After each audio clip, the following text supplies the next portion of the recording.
How to link your Epic Games to Twitch. So for this we will need to use the web browser version of Epic Games, so just log into the website. Now what we're going to do right here is, after we have logged in, hover over our icon and go to account.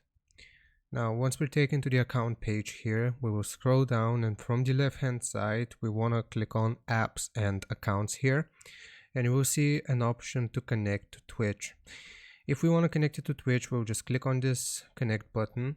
It will refer us to the Twitch page here, so I'm gonna click on connect account, and it's gonna open up Twitch, and it will ask us for authorization. So if I want to authorize this, I'll just click on the purple button here, and now it should have successfully connected our Epic Games to Twitch. As you can see right here, you've successfully connected your Twitch account to your Epic Games account.